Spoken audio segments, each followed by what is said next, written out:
الحمد لله رب العالمين وبه نستعين والصلاة والسلام على سيد الأنبياء والمرسلين وعلى آله وأصحابه أجمعين أما بعد فأعوذ بالله من الشيطان الرجيم بسم الله الرحمن الرحيم ومن آياته أن خلق لكم من أنفسكم أزواجا لتسكنوا إليها وجعل بينكم مودة ورحمة صدق اللہ العظیم۔ میرے معزز دوستو، نوجوان ساتھیو، آج کا موضوع ہے نکاح کس بنیاد پر کریں،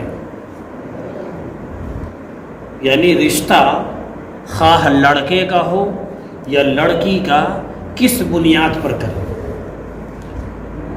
آج ہمارا معاشرہ ایسا ہو گیا ہے کہ علماء فرماتے ہیں کہ ائمہ کو، علماء کو، ذمہ دار حضرات کو، گھر کے ذمہ داروں کو اس تعلق سے فکر مند ہونا ہوگا۔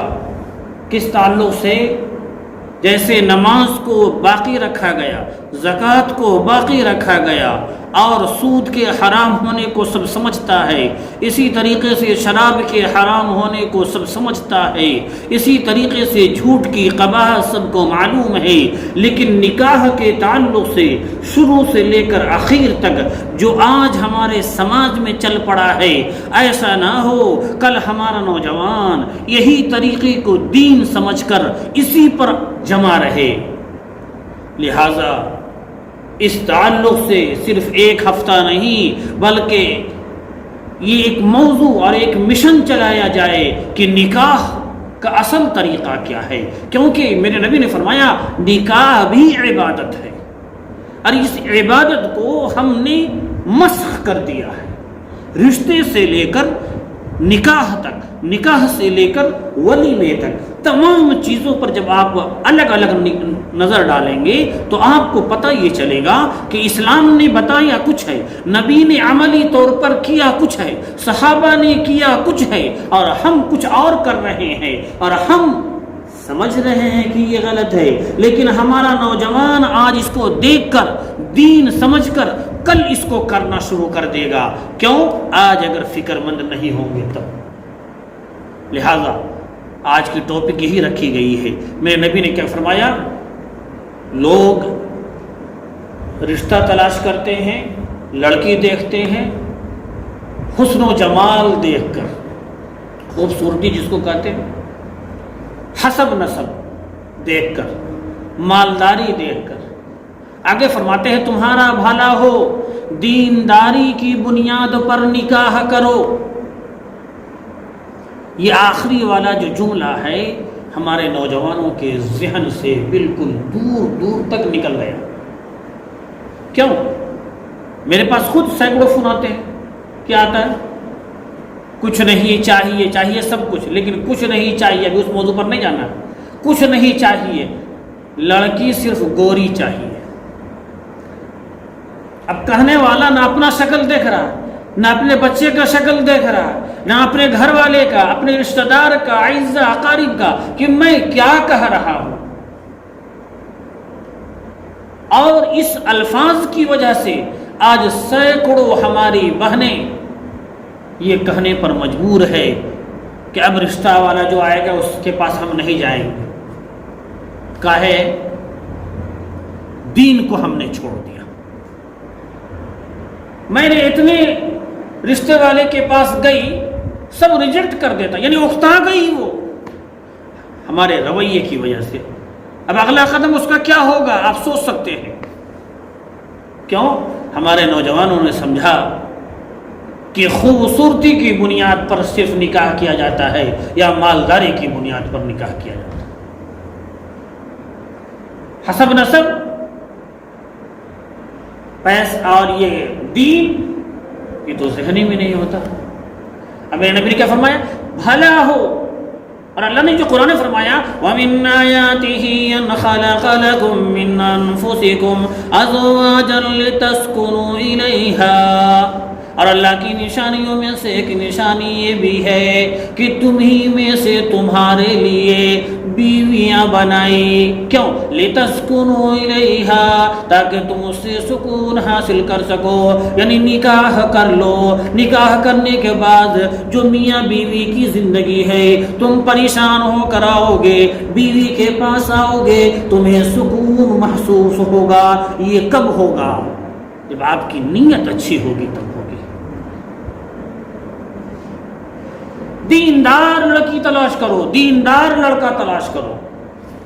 ہم نے لڑکی کے اعتبار سے کیا کیا؟ خوبصورت لڑکی چاہیے. کیا فرمایا؟ دیندار سے مراد یہ ہے کہ اس کے اخلاق کیسے ہو، اس کا کردار کیسا ہے، حیادار ہے یا نہیں ہے، شریعت کی پابند ہے یا نہیں ہے. اور دیندار لڑکا مولوی مولانا ضروری نہیں ہے. دیندار سے مراد نمازی ہے کہ نہیں ہے، جی اس کے ساتھی کیسے ہیں، اس کی شکل صورت کیسی ہے، وہ اسلام کا وہ کامل ایمان والا ہے یا نہیں ہے. لڑکے کے اعتبار سے ہم نے کیا چینج کر دیا؟ خوب پیسہ کمانے والا. نیت ہی ہم نے چینج کر دی. لہذا آج کی ٹاپک یہ ہے کہ میرے نبی نے فرمایا لوگ رشتہ کرتے ہیں حسن و جمال کی وجہ سے، لوگ رشتہ کرتے ہیں مالداری کی وجہ سے، لوگ رشتہ کرتے ہیں حسب نسب کی وجہ سے، لیکن آگے فرماتے ہیں میرے نبی بھلا ہو دینداری کی بنیاد پر رشتہ کرو. اس ٹاپک کو اگر یاد کر لیں گے، ہر گھر والا، ہر نوجوان یاد کر لے گا، تو آج جو ہمارے ذمہ دار حضرات اپنی بچیوں کے تعلق سے فکر مند نہیں ہیں کہ میری بیٹی حیادار ہے یا نہیں ہے، میری بیٹی شریعت کی پابند ہے یا نہیں ہے، گھر والے جو بے فکر ہیں وہ فکر مند ہو جائیں گے آپ کی وجہ سے. کیوں؟ آپ رشتہ لے کر جائیں گے تو یہ نہیں کہیں گے لڑکی کیسی ہے، سب سے پہلے یہ بولیں گے لڑکی دیندار ہے کہ نہیں ہے، لڑکی دوپٹہ اوڑھتی ہے کہ نہیں اوڑھتی ہے، لڑکی نماز پڑھتی ہے کہ نہیں پڑھتی ہے، لڑکی غیر مرد سے بات تو نہیں کرتی، لڑکی محرم اور غیر محرم سمجھتی ہے کہ نہیں سمجھتی ہے. جب یہ سب آپ سوال کرنے لگیں گے تو جو ذمہ دار حضرات اپنی بچیوں کے تعلق سے بے فکر رہتے ہیں اور جیسی من چاہیے زندگی گزار رہے ہیں وہ چھوڑ دیں گے. لہٰذا یہ ٹاپک کو اپنانا ہوگا تو وہ ٹاپک اپنے آپ عمل ہونے لگے گا.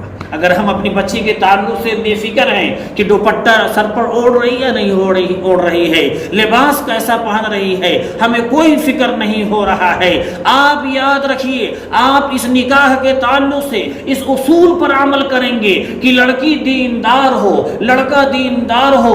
جب یہ بنیاد آپ بنا لیں گے تو جو آج واہ ویلا کیا جا رہا ہے بچیوں کے تعلق سے کہ گارجین کو کہا جا رہا ہے اپنی بچیوں کو غیر محرم سے بچائیں، اپنی بچیوں کو اس اسکول سے بچائیں جہاں خلط ملط تعلیم ہوتی ہے، اپنی بچیوں کو حیا کی تعلیم دیں، اپنی بچیوں کو دوپٹہ اڑھائیں، اپنی بچیوں کو غیر محرم سے خلط ملط نہ کرائیں، اپنی بچیوں کو نماز کا پابند بنائیں. جب آپ یہ الفاظ اپنے دماغ میں بیٹھا لیں گے گارجین حضرات میرے نوجوان کہ ہم دیندار لڑکی سے نکاح کریں گے تو یہ اپنے آپ بند ہو جائے.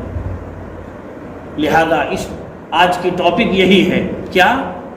دینداری کی بنیاد پر گارجین حضرات ہمارے نوجوان لڑکی تلاش کریں گے، خوبصورتی کی بنیاد پر نہیں، حسب نسب کی بنیاد پر نہیں، وہ سب بعد میں، پہلے دینداری. آقا صلی اللہ علیہ وسلم نے اپنی چچا زاد بہن کا نکاح آزاد غلام سے کیا.